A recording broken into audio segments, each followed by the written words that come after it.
Buenas tardes, compañeras, compañeros, amigos. Es un gusto de nuevo estar aquí con ustedes para participar y después de escuchar la propuesta que nos hace el licenciado Santibáñez, la verdad es que resulta interesante. Creo que la conclusión a la que él llega, primero tenemos que avanzar en la reforma fiscal y después en las demás reformas, es algo que no nos dan tiempo de pensarlo, porque están avanzando de una manera demasiado acelerada, pero no deja de ser muy sugestiva a partir de lo que nos acaba de explicar la reforma fiscal que nos expone. Yo el tema que tengo es el laboral y el empleo. Yo en verdad desconozco el tema fiscal, lo integro a una visión global porque nosotros pensamos que estamos ante un grupo de reformas que se proponen en el país, que de hecho vienen avanzando desde 1982, y que el núcleo de estas reformas se centran en tres artículos fundamentales, que es el artículo 3, el 27 y el 123, a mi manera de ver. Hay un artículo específico que atiende lo que acaba de exponer el licenciado Santibáñez, que señala que el impuesto se debe de aplicar de manera progresiva conforme a los que más tienen debe ser mayor y conforme a los que menos tienen debe ser menor. Es evidente que este principio constitucional no se cumple. Precisamente después de la exposición que él nos hizo, esta disposición constitucional no se cumple y sin embargo pues estamos ante una situación en la que nosotros decimos, para exponer el tema de la reforma laboral y el problema del empleo, les quiero decir a ustedes que es importante un poco abrir el contexto para saber qué es lo que está pasando hoy en el país. Tengo la impresión de que en pocas ocasiones habíamos visto una movilización tan importante como la que está llevando a cabo el magisterio hoy. Nunca habíamos visto una campaña tan brutal en contra del magisterio como las que hay en estos días, pero tampoco nunca habíamos visto una lucha tan importante y trascendental como la que los maestros están dando. Es muy importante que nosotros sepamos que lo que está de fondo en el caso del magisterio es una pérdida brutal de derechos para ciudadanos y trabajadores. Lo que nosotros estamos asistiendo es a que el sindicato del magisterio quede totalmente al margen de los derechos de los trabajadores, porque el modelo que se propone con el magisterio es un modelo en la que el trabajador solo, individualmente, se va a enfrentar a una nueva autoridad que es la evaluadora para que determine su ingreso, su permanencia y su definitividad. Su ingreso al margen del sindicato, su permanencia o ascenso, son los movimientos de ascenso, al margen del sindicato, y la definitividad es también la pérdida del empleo, al margen del sindicato, para que solo pueda salir por distintas causas, no solamente es una de las que se dieron a conocer recientemente en esta ley reglamentaria, lo vimos muy claro, es la que se refiere a que en 3 ocasiones haya sido llamado por incumplimiento a las normas del evaluador. El evaluador se puede decir quien ha incumplido, pero también está 3 faltas en un periodo de 30 días. Quienes conocen la ley federal del trabajo saben lo que es esto, pero quienes están en el apartado B saben que el apartado B es mucho más flexible para que un trabajador sea despedido por faltas de asistencia.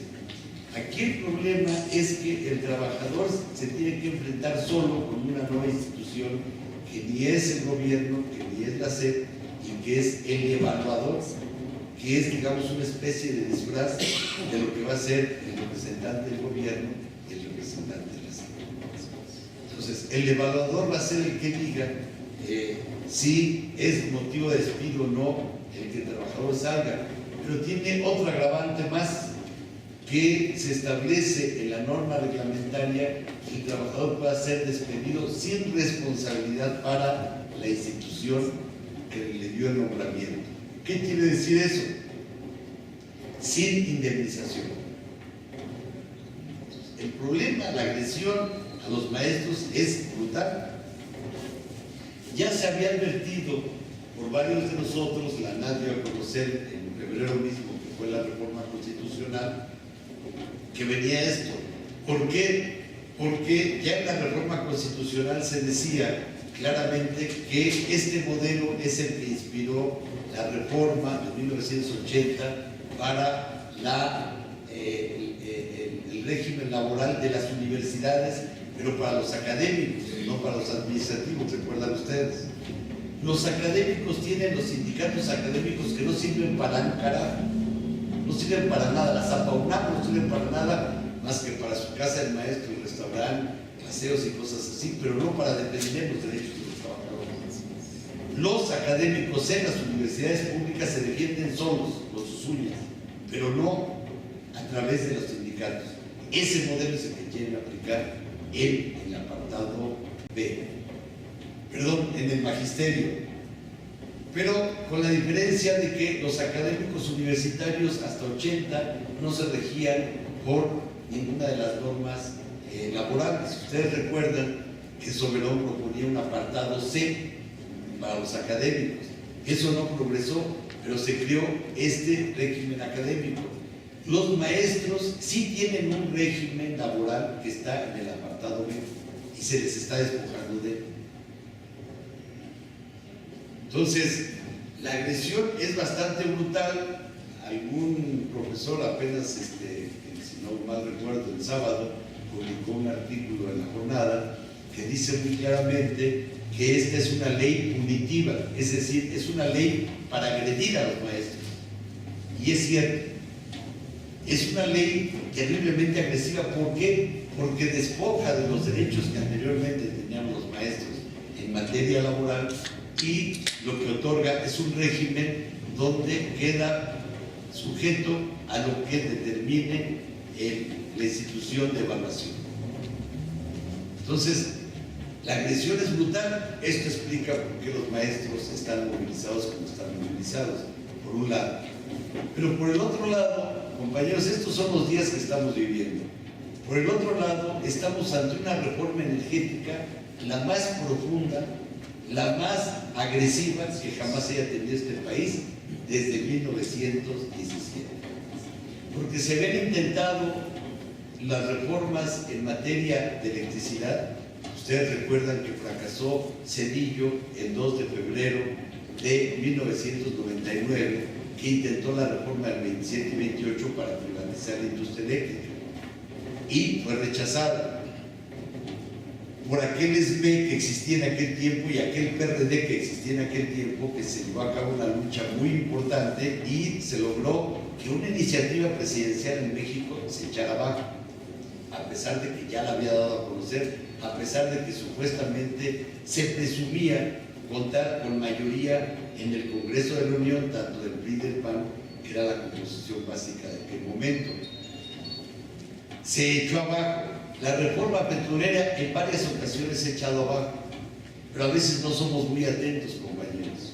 En 1992, Salinas intentó dentro del PRI modificar los estatutos del PRI para que los estatutos del PRI no dijeran que estaba prohibido privatizar Pemex y CFE, y el propio PRI le echó abajo su proyecto a Salinas de Gortari en 1992 en el 20 Congreso Nacional. Ahora, empezando este año, el PRI hizo su reforma estatutaria y se quitó todo eso. Es decir, se limpió el camino para que el PRI ahora obligatoriamente tenga que apoyar esta reforma. Pero se habían intentado las reformas o petrolera o eléctrica, cada una por su lado. Hoy la reforma de Peña Nieto incluye las dos, la eléctrica y la petrolera, los hidrocarburos. Entonces, pero estas dos reformas, la educativa y la de hidrocarburos, está acompañada también con la reforma laboral, que es la última que hizo Calderón y la primera que hace Peña Nieto. Porque hay que ser muy claros, se hace el último día del gobierno de Calderón, pero con el apoyo definitivo y decisivo, no solo del PRI, sino también de Peña Nieto, ya como presidente electo, a pesar del fraude que se cometió el año pasado electoralmente. Nosotros, para entender nuestro país, me parece a mí que es importante ver que este conjunto de reformas forma parte de un todo articulado. Si en 1910 y en 1917 se creó como propósito de la Constitución de 1917 y de la Revolución de 1910, crear un Estado social y soberano como, digamos, eje de toda la política nueva que se concebía en la Revolución Mexicana, y que su momento de mayor consolidación del Estado social y del Estado soberano es precisamente el cardenismo de 1934-1940, lo que hoy se está desmantelando es el Estado social y soberano a través de reformas a los 3 artículos básicos que aportó la Revolución Mexicana, que fue el tercero, el 27 y el 123. Recuerdan ustedes que siempre se ha dicho que nuestro constitucionalismo social se basa justamente en estas 3 grandes reformas, que es el avance de la Revolución de 1917. Bueno, esto es lo que se ha venido desmantelando desde 1982 a la fecha. El corazón económico de la economía nacional es el 27. Me gustó, por supuesto, todos los que escuchamos alternativas como la que presentó el licenciado Santibáñez, que en síntesis diríamos lo que propone el profesor es una redistribución de la riqueza nacional vía impuestos. Me parece excelente. Qué bueno que podamos avanzar. Pero yo me temo que sin empleo este país no puede avanzar mucho. El empleo es absolutamente clave en cualquier nación. Me parece que sin mejores salarios el país no puede avanzar. Esos dos aspectos me parece que son fundamentales para que el país avance. Hemos analizado en otras ocasiones que las causas principales de la delincuencia en nuestro país está en el subempleo y en la pobreza. Perdón, en el empleo, desempleo, subempleo y pobreza. Y si nosotros no atacamos los bajos salarios en el país, y el desempleo y el subempleo y la simulación de empleo, que es lo que más crece en este país, que es el empleo informal, me parece que no vamos a salir. Entonces, así como estos equipos neoliberales, en donde el corazón del neoliberalismo está fuera de México, esto hay que insistirlo siempre, el corazón del neoliberalismo no está en México, está en el imperialismo. A mí me gusta mucho recordar la entrevista que le hicieron al general Cárdenas en 1965, no era presidente. Vinieron los norteamericanos de la revista Monthly Review, lo entrevistaron y la primera pregunta que le hicieron: señor, ¿cuál es el principal problema de México? 1965. Y la respuesta del general Cárdenas fue Estados Unidos como principal problema de México. Y dijo, permítanme aclarar, no el pueblo norteamericano, sino los gobiernos norteamericanos y las grandes empresas norteamericanas son el principal problema de México, porque son ellos quienes más influyen en el modelo de país que tenemos aquí en México, más que los españoles, más que los franceses, más que los ingleses. Es principalmente Norteamérica, es la que más expande sus empresas en nuestro país. Está a la vista de todos nosotros cuáles son las empresas de ellos. Y el tesoro de la nación sigue siendo las 2 empresas más importantes. Cualquiera que vea la revista que recomendó el licenciado Santibáñez de las 500 empresas más importantes, podrá advertir el peso específico que tiene el elefante, que es Pemex. el tamaño de la empresa que es Pemex es algo totalmente que rebasa cualquier empresa extranjera en nuestro país, pero con creces. Es la columna vertebral de la economía nacional, Pemex. Entonces, perder Pemex y perder CFE, que es lo que está en juego en esta reforma energética, es perder la soberanía de la nación. Esto me parece que ahorita son los ejes de lo que está sucediendo. Por supuesto, la reforma energética me parece que puede ser la más trascendental del país. El Estado social y soberano. ¿Qué es el Estado soberano? No es un Estado independiente 100%, eso no existe en ninguna parte del mundo. Pero un Estado soberano es el que puede tomar las decisiones más importantes de su política nacional, también extranjera, etcétera. A mí me parece que un ejercicio de política soberana es el haber decidido la expropiación de Pemex, es haber decidido la reforma agraria. La reforma agraria no solo es reforma agraria, compañeros. Las dos grandes expropiaciones y afectaciones que se han hecho al capital nacional es la reforma agraria. Esa reforma agraria afectó al capital nacional como ninguna vez se ha afectado en México al capital nacional. Y la reforma petrolera se afectó ni más ni menos que a las grandes empresas más importantes del mundo. Standard Oil y en aquel entonces han cambiado ya sus nombres. Pero Standard Oil era la empresa más importante norteamericana y la Shell era la empresa más importante inglesa, holandesa de Europa. Esas fueron las empresas que se afectaron. Entonces, eso es un ejercicio de soberanía. La reforma agraria de este país y la reforma, la expropiación petrolera. Pero también la expropiación del ferrocarril. Pero también la creación de CFE, que es en el mismo sexenio al que estamos refiriéndonos. Y esta serie de cambios son ejercicios de soberanía, el hacer lo que más conviene al pueblo, no solamente ejercicio de soberanía ante las demás naciones, sino también ejercicio de soberanía interna, porque evidentemente ustedes recordarán que también la reforma educativa más trascendental que ha tenido este país fue una reforma que se hace un año antes de que sea presidente Cárdenas. En 1934, Cárdenas toma posesión el 1 de diciembre del 34, y en 1934 se lleva a cabo la reforma por la educación socialista. Pero lo más importante de esta reforma de la educación socialista es cuando los maestros tienen junto con la sociedad que alfabetizar al país. Este era un país mayoritariamente de analfabetas. Entonces, y este país, dicho por Cárdenas, lo recordó hace poco una asociación de abogados latinoamericanos, le decía siempre a los maestros tienen que jugar un papel de no encerrarse en las aulas y dar buena educación. No solamente dar buena educación y a los alumnos, tienen que salir a las calles. Y es lo que están haciendo los maestros ahora. Esto, pero ¿qué era lo que decía Cárdenas? Que salieran a la calle, ¿por qué? Porque los maestros con mayor preparación y con mejores condiciones podían hacer una labor para luchar junto con los obreros y los campesinos. Esta era la idea del general Cárdenas. Entonces, nos parece que el momento que estamos viviendo hoy, miren, yo veo muy claramente, me parece a mí, cómo están insertas la reforma laboral.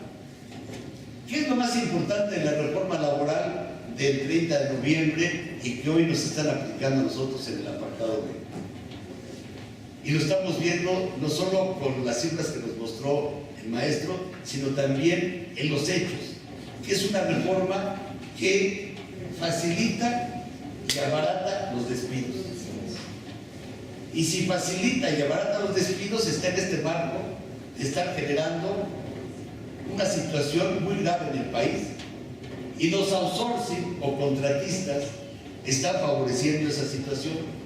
Ahora, me pidieron que pudiéramos hablar también no solamente de la reforma laboral en sus aspectos negativos, sino también en sus aspectos positivos. Son menos, pero tuvimos que buscarle cuáles son los positivos. Sí, miren, es importante una cosa porque hoy Coparmex está tratando de incluir las dos juntas de aquí, la más importante del país, ustedes saben que es la Junta Federal, para que la Junta se haga responsable de una interpretación de la norma, porque hasta ahora se dieron cuenta los patrones que respecto a los contratistas se piden 4 requisitos y los 4 tienen que ir juntos. Faltando un solo requisito, el outsourcing deja de ser contratista para convertirse en intermediario y por lo tanto ser el patrón, el verdadero patrón, el responsable de la relación de trabajo. Entonces, como se dieron cuenta de los 4 requisitos, ahora resulta que no les funcionan los contratistas el modelito que ellos pusieron ahí y están tratando de que se adopte como criterio de las juntas. En lo que está, perdón. No, decía que eso es por la vía de implementación de la justicia, ¿no? Exactamente, por la vía de las autoridades administrativas de justicia, ¿no? Las juntas de conciliación y arbitraje. Están tratando de imponerlos, pero ahí les falló. Ahí les falló la reforma que querían ellos. Otra, los empleos temporales de 6 meses están condicionados a que haya comisiones mixtas. Aquí, desde luego, es un punto relativamente fuerte, porque las comisiones mixtas, donde hay sindicatos que sí tienen comisiones mixtas, de veras, condicionan este despido no procede y por lo tanto yo estoy en contra. Y como es una condición que está en la ley, no procede ese despido. Y en todo caso el trabajador lo puede hacer valer. Pero ¿cuántos sindicatos tenemos en México con comisiones mixtas fuertes? Muy pocos. Muy pocos, hay que decir la verdad. O sea, yo como abogado del minero, pues les digo a los compañeros, cuando un compañero lo contraten por 6 meses y se le acaba el contrato, la comisión mixta se opone y por lo tanto ese despido no es válido. Pero ¿cuántos sindicatos hay con comisiones mixtas? Todos los de la CTM no tienen comisiones mixtas. Todos los de la CROP, todos los de la CROP, todo el chavismo sindical en nuestro país vale un carajo. Los de la ONT si se defienden, los universitarios, administrativos se defienden, pero digamos, ahí hay elementos de rescate de esta ley que podemos hacer valer nosotros. Están también los viejos derechos, no todos se desmantelaron. Entonces también los viejos derechos podemos apoyarnos de los que no se modificaron en esta reforma. Y en particular, esta es una cosa que nomás afecta a un sector, que es al sector minero. Pero minero ustedes saben que hay muchos tipos de minas, ¿no? El más protegido es el de las minas de carbón. Les quiero decir a ustedes que en México las minas del carbón se concentran básicamente en la cuenca carbonífera de Sabinas, en el estado de Coahuila. Ahí se explota el 98% del carbón del país. En la tradición universal, los trabajadores que más han sido golpeados que ningún otro han sido los mineros en primer lugar, pero sobre todo los del carbón. En la historia de México no se registran tantos muertos, heridos y mutilados como los trabajadores del carbón. Ahora, por la tragedia de Pasta de Conchos y porque hay muchísimas tragedias que aquí no nos llegan a nosotros, de los trabajadores del carbón, por primera vez obtuvieron este derecho. Fíjense ustedes, yo sé que aquí no hay mineros del carbón, me da pena, pero esto es algo que es favorable por primera vez en nuestro país en la historia. Un trabajador minero que esté en las minas del carbón, la gran mayoría son subterráneas, que vea que esté en peligro su vida o su salud, puede dejar de trabajar. Antes no existía esto. Antes necesitaba la autorización del patrón para dejar de trabajar. Y por eso morían de una manera impresionante los mineros del carbón. Hoy, ese derecho que ya existía internacionalmente, por primera vez en nuestro país existe en el capítulo de trabajos especiales. Entonces, esto es de lo poco que les puedo decir que sea a favor. De lo que está en contra en la reforma laboral, lo más grave es esto que decíamos. Se facilita el despido, se le da más elementos a los patrones para que puedan despedir a los trabajadores y se abaratan. Ya empezamos con la aplicación de la ley de que los salarios caídos, cuando es por un despido ilegal del patrón, el patrón solamente tiene la obligación de pagar un año.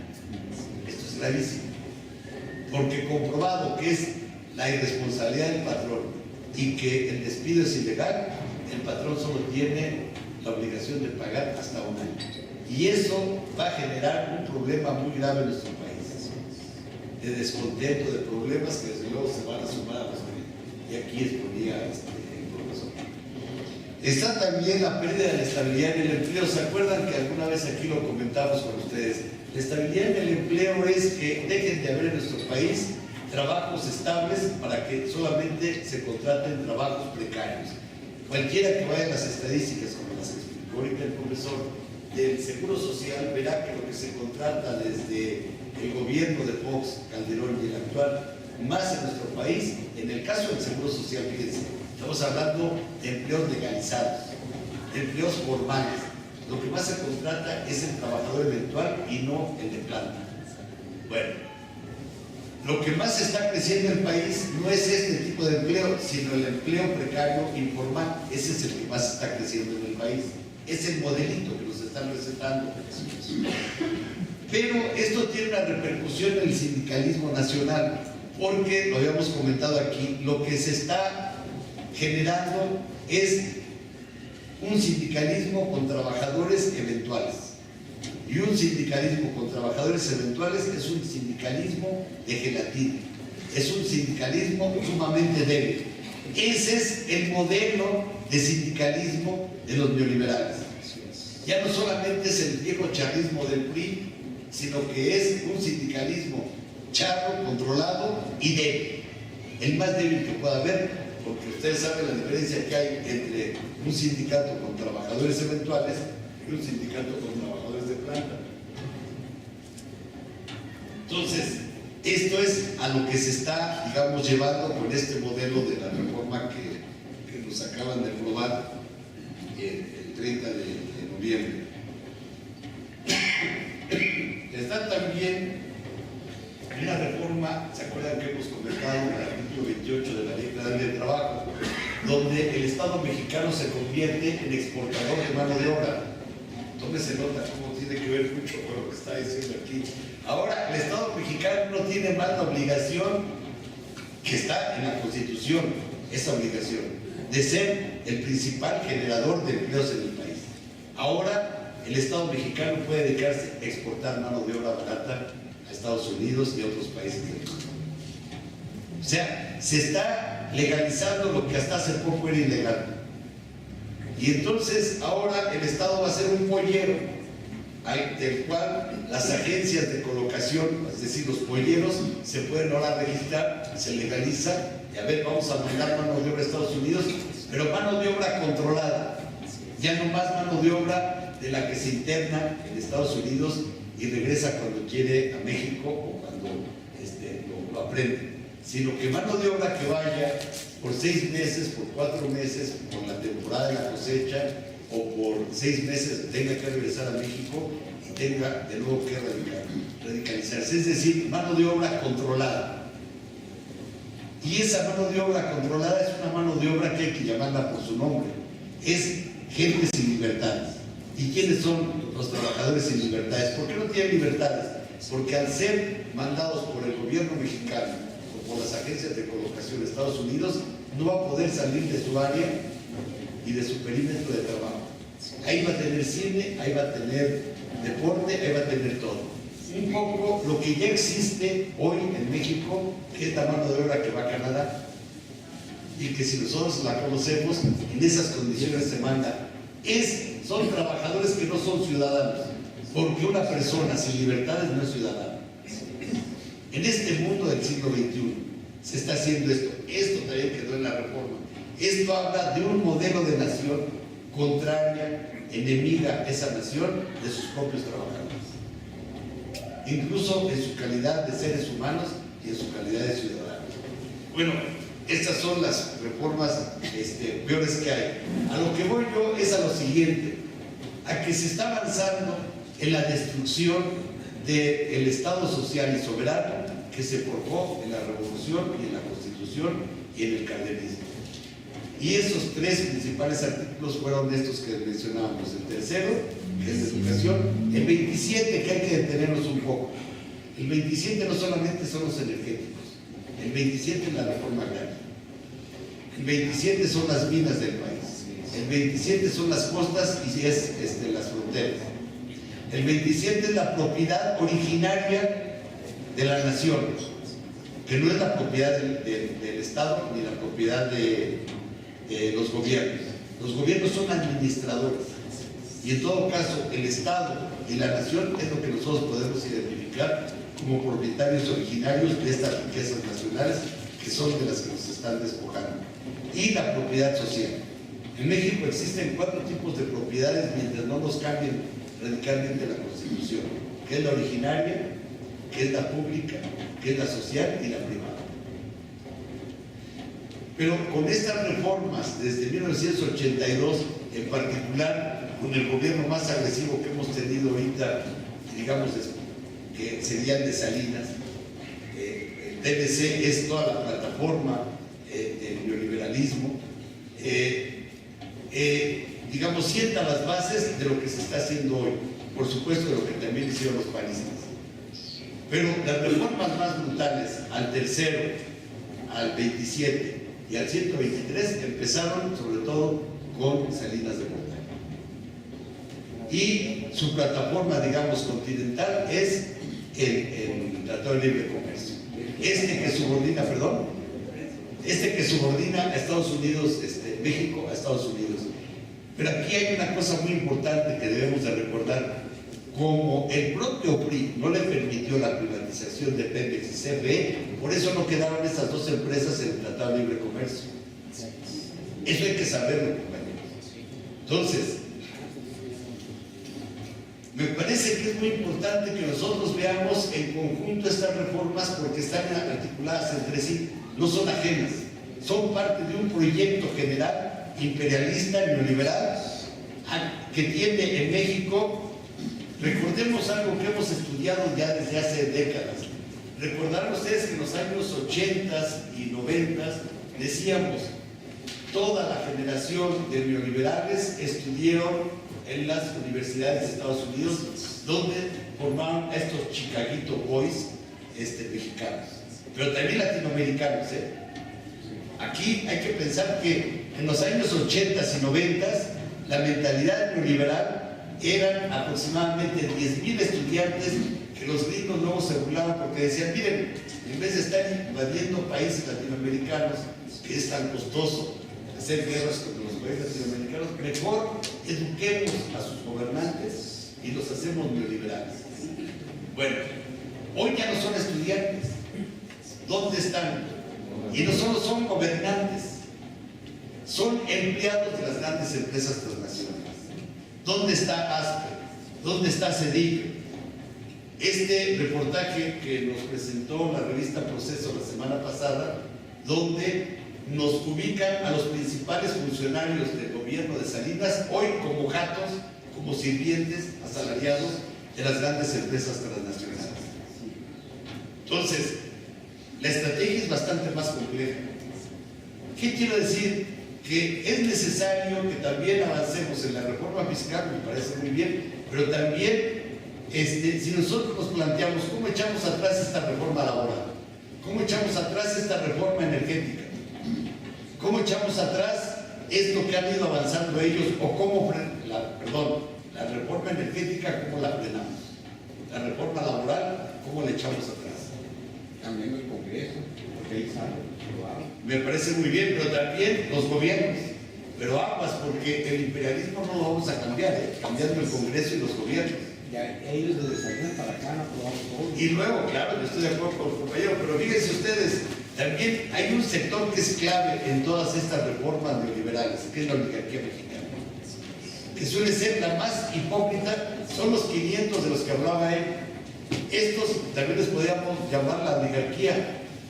Y en la oligarquía no hay que olvidarnos que el capital extranjero ya vive cotidianamente en México y manda. Todas las organizaciones patronales de nuestro país tienen la presencia del capital extranjero. Todas. Entonces, por oligarquía no pensemos nada más en los millonarios mexicanos. Tenemos que pensar también en los principalmente norteamericanos que están aquí. De tal suerte que el cambio no solamente, yo estoy de acuerdo con el compañero, estoy de acuerdo con el profesor, pero necesitamos un cambio. Miren, y por eso mencioné Latinoamérica, porque Latinoamérica hoy es increíble, la vanguardia internacional. Ni China, China es una alternativa económica, pero no política. China es un país profundamente monopolista, capitalista e imperialista. Está levantándose en contra, bueno, levantando a su propio país, no tengo duda, pero la política social de China es profundamente contraria a los trabajadores. La política en la India también es, bueno, ya no hablemos de Europa y de Francia, que se supone que tuvo un gobierno socialista, ¿no? Hoy lo mejor en política social está en América Latina. Está en Venezuela, está en Ecuador, está en Argentina, está en Brasil.